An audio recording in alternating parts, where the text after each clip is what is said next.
안녕하십니까. 5월 첫째 주 시황을 말씀드리겠습니다.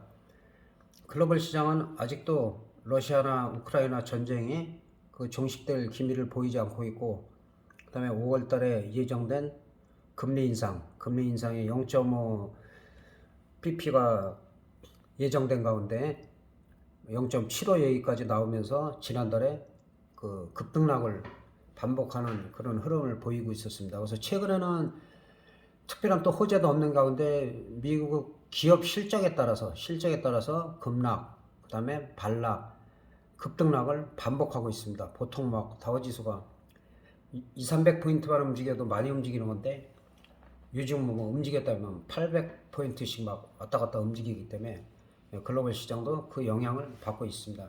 그럼 미국 시장은 우리 시장과 다른 게 아직 저점을 깨지 않았는데, 금요일에 이 음봉은 좀 상당히 좀 의미가 있어요. 전날 그 급등을 해갖고 좀 기대를 했는데, 또 기업 실적이나 이런 부분에 대해서 우려된 부분, 금리 인상 부분, 여러 가지 호재가 나오지 않고 계속 악재만 존재하는 가운데 불안감을 그대로 노출시키고 있습니다. 어쨌든 미국은 이렇게 하락하다가도 올라갈 때는 또 급등하는 그런 모습이 있기 때문에 일단 우리 시장의 흐름을 잘 살펴봐야 될 것 같습니다. 우리 시장은 나름대로 그 월화 정도 지난번에 제가 저항을 받을 수 있다고 했고, 그리고 수목금은 반등이 그래도 괜찮게 나왔어요. 좋은 흐름이 나왔는데, 또 2700이나 2700한 20선이 저항이 되기 때문에 월요일 날은 장 초반에 개파락을 하다가도 반등을 시도할 수가 있어요. 근데 요즘 다 마찬가지예요. 이렇게 급등할 때는 개인들이 장 초반에 매수를 하다가 외국인들이 선물 매도로다가 포지션이 바뀔 정도까지 계속 매도를 하다가 바뀌고 나면 이렇게 급등을 시켰기 때문에 그런 부분은 특히 파생 시장에서 더 두드러지고 있습니다. 그래서 특히 파생 같은 경우는 지금 계속 변동성이 커지고 있는 상황이기 때문에 좀 주의가 필요한 때입니다.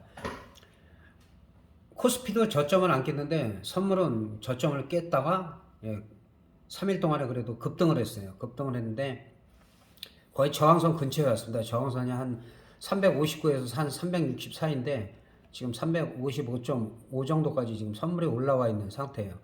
그래서 마찬가지로 오히려 어느 정도 올라왔으면 또 조정을 받아야 되기 때문에 오르면 조정을 반드시 받기 때문에 이번 조정이 한 마찬가지로는 월화 정도가 좀 약하다라면 또 수목금은 또 반등할 수 있는, 근데 월화가 애매하면은 수목금이 꼭 반등한다고 볼 수도 없어요. 그래서 그런 부분 때문에 지금 특히 파생하시는 분들은 변동성이 좀 커지고 있기 때문에 풋옵션, 콜옵션이 이번 주, 지난주 같은 경우는 한 400포인트에서 한 600포인트가 왔다 갔다 했기 때문에 5월 첫째 주 같은 경우는 또 5월 5일이 어린이날 휴장입니다. 그래서 항상 휴장 전후에 또 변동성이 심하기 때문에 그런 부분을 좀 신경을 쓰셔야 될 것 같습니다. 지금은 지난달에는 등 가격이 한 5점대였는데 지금 4점대로 빠졌어요. 4점대로 빠지고 5월 첫째 주 역시 흔들다가 한 3점대로 빠지고 그 다음에 이제 만기주에 이제 3점대에서 한 2점대 그 정도로 빠질 때가 이제 변동성이 크게 나오기 때문에 요즘은 프리미엄이 비싸기 때문에 하여튼 위아래로다가 상당히 많이 흔드는 그런 흐름을 있기 때문에 좀 특히 개인들이 포지션을 보면 거의 외국인하고 거꾸로 가기 때문에 거꾸로 가게 만들죠. 그래서 매매하기가 상당히 쉽지가 않습니다. 콜옵션을 360을 330분봉으로 살펴보면 360이 0.52에서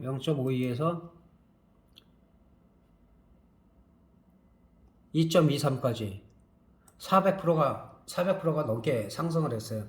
그러니까 분위기는 나쁘지 않아서 더 올라갈 수도 있는데 미장이 금요일날 많이 빠졌기 때문에 외국인들이 매수로 들었으면 몰라도 개인들이 일단은 개파락하는 상태에서 매도로 돌아서면은 오히려 급등할 수가 있어요. 급반등할 수가 있는데 반대로 개인들이 매수로 들어오면 오히려 더 많이 뺄 수가 있어요. 그래서 일단은 저점에서는 한 400% 정도 올라갔기 때문에 이 저점 360 같은 경우는 0.52가 첫째 주 내에 지켜지는지 그게 상당히 중요합니다.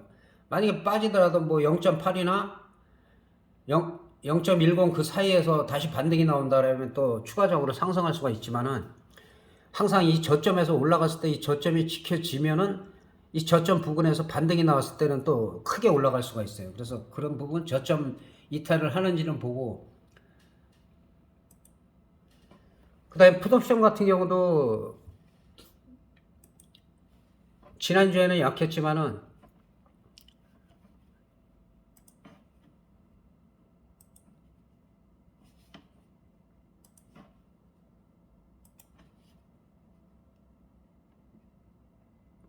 4월 21일부터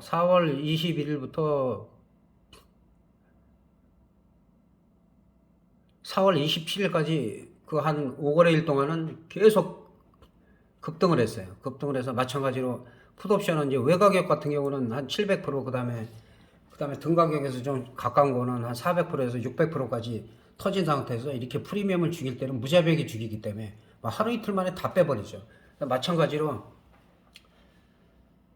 풋옵션의 이 저점이 지켜지는지, 월요일 같은 경우는 어느 정도 반등이 나올 수가 있죠. 반등이 나올 수가 있는데 요새는 급등락이 너무 심하기 때문에 아직까지는 좀 단기적인 좀 대응을 하시고 적극적으로 비중을 많이 실는다든가 그런 부분은 좀 피하시는 게 좋을 것 같고, 일단은 풋옵션이 저점이 지켜지냐가 관건이었는데 뭐 한 며칠 만에 그냥 급락을 시켜버렸어요. 그동안 올라갔던 거를 다 돌리고 되돌리기 때문에, 그러니까 지난번에도 2000%를 터트리고서 그 휴지 만들 가능성이 크다고 제가 말씀드렸는데 휴지가 됐죠. 그래서 옵션 같은 경우는 어느 정도 올라갈 때 원금하고 수익금 일부를 빼놓고 나머지를 끝까지 가져가다가 그 다음에 꺾이기 시작하면 뭐 30분 봉도 좋고 5분 봉, 10분 봉도 좋고 윗꼬리가 나오고 음봉이 나오면 그때는 다 청산해버리는, 그렇게 해서 리스크 관리를 해 나가야지만 만기 때에도 좀 중박 이상이 거의 나올 것 같은 분위기이기 때문에 일단 너무 조급하거나 그 다음에 무리한 베팅을 좀 자제해야 되는 그런 시점입니다.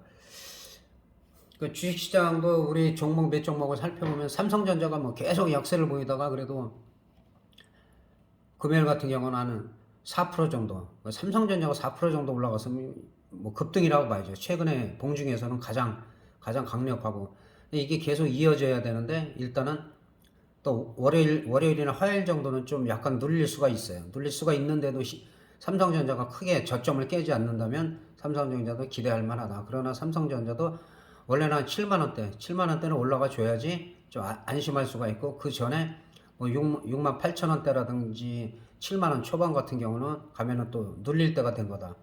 저항선에 가까워지기 때문에 그런 부분을 좀 참고를 하시기 바랍니다. 대한항공 같은 경우는 뭐 저점에서 많이 올라갔다가 눌렸죠. 당연히 눌려야 되는 거고, 지난주에는 다시 한번 자리를 만들고 있어요. 크게 이탈하지 않으면 28,000원이 지켜진다면은 대한항공 같은 경우도 큰 무리가 없다. 한정 같은 경우는 제가 늘 말씀드린 게 이렇게 떨어질 때마다 한 22,000원대, 항상 2만원대 이 사이에서는 중기적으로 계속 분할 매수 가능하다 했는데, 목요일날 4월 28일날 8.5%나 올라갔어요. 급등이죠. 이 한국전력 아주 크게 움직이지 않는 종목으로서는 그동안 이제 25,000원대까지 갔다가 21,000원대까지 4,000원 정도 빠졌다가 지금 급등을 해서 23,100원. 항상 삼성전자는 2만원에서 22,000원 사이에는 분할 매수를 꾸준히 가다 보면 이런 종목들은 시장의 흐름에 큰 상관이 없이 손해를 보지 않는다라고 제가 말씀을 드렸고, 어느 정도 이렇게 수익을 낼 수 있는 그런 시기가 옵니다. 지금 흐름도 뭐 아주 좋습니다. 좋고 다시 전고점 향해서 갈 수도 있으니까, 월요일날 시장이 급락을 하도 이런 종목들은 뭐 크게 급락을 하거나 그렇지 않기 때문에, 그래서 제가 꾸준하게 말씀을 드리는 겁니다. 영상이기 때문에 영상에서 뭐 싼 주식해서 막 도안이고 뭐 이런 식으로 얼마든지 할 수 있는데, 또 뭐 질문하시거나 댓글 다는 부분들이 없기 때문에 그래서 가급적이면 우량주만 제가 말씀드리고 있습니다. 삼성 엔지니어링도 지난번에 이 외국인들이 수급에 의해서 이렇게 끌어올렸다가 당연히 조정을 받았죠. 그리고 빠진 상태에서 여기서 쌍바닥을 만들면서 지금 좋은 흐름을 보이고 있습니다. 그래서 1차적으로는 25,100원 정도, 그 다음에 23,000원대가 이탈하지 않으면 그 시점이 매수 시점이다라고 볼 수가 있습니다. 일단 5월 초 시황은 간단하게 말씀드리고, 그 다음에 이번 주에는 5월 5일 공휴일이 있기 때문에 항상 파생하시는 분들은 공휴일 전후의 변동성이 상당히 커지기 시작하기 때문에 그런 거를 좀 주의하시라는 거. 그리고 일주일이 지난 다음에 만기 시황은 좀 더 옵션 쪽에 좀 비중을 둬서 자세하게 말씀드리겠습니다. 5월 첫째 주 시황은 이것으로 마치겠습니다. 대단히 감사합니다.